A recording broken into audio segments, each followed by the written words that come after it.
আসসালামু আলাইকুম। আশা করি সবাই ভালো আছেন। আজ আমি আপনাদেরকে ফুল পাকন পিঠা তৈরি করে দেখাবো। আশা করছি আজকের রেসিপিটি আপনাদের ভালো লাগবে। ভালো লাগলে ভিডিওটাতে অবশ্যই লাইক কমেন্ট করবেন। আমি এই পিঠাটা তৈরি করার জন্য একটা ডো তৈরি করে নিব। এই জন্য চুলায় একটা প্যান বসিয়ে দিয়ে 2 কাপ পরিমাণ লিকুইড দুধ দিয়ে দিচ্ছি, আর সাথে দিয়ে দিচ্ছি স্বাদমতো লবণ।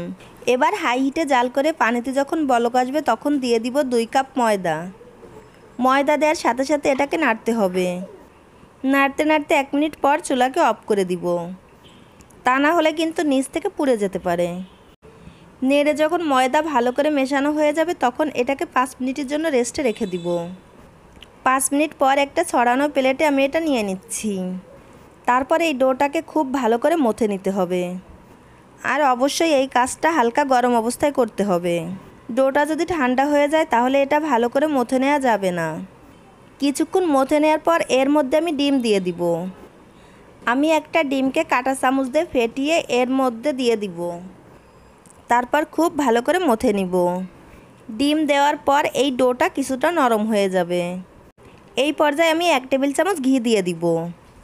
তারপর আবারও সব কিছুকে খুব ভালো করে মথে নিব। ডোটাকে যত মথে সফট করবেন পিঠা ততটাই সফট হবে।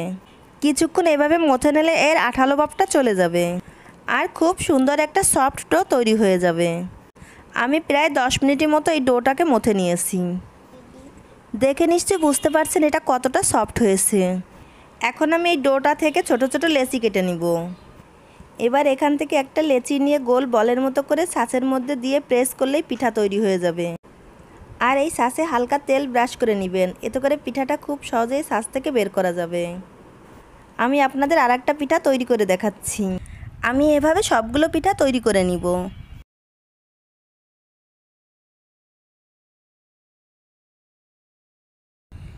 আমি সবগুলো পিঠা তৈরি করে নিয়েছি। এখন এগুলোকে ভেজে নিব।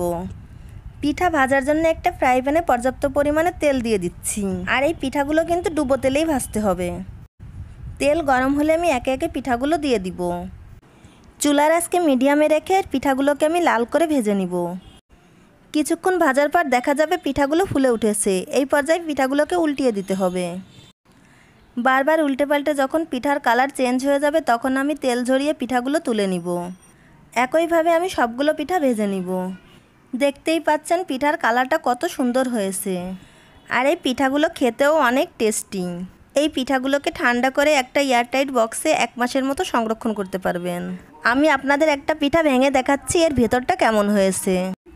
আশা করছি আমার রেসিপিটি আপনাদের ভালো লেগেছে।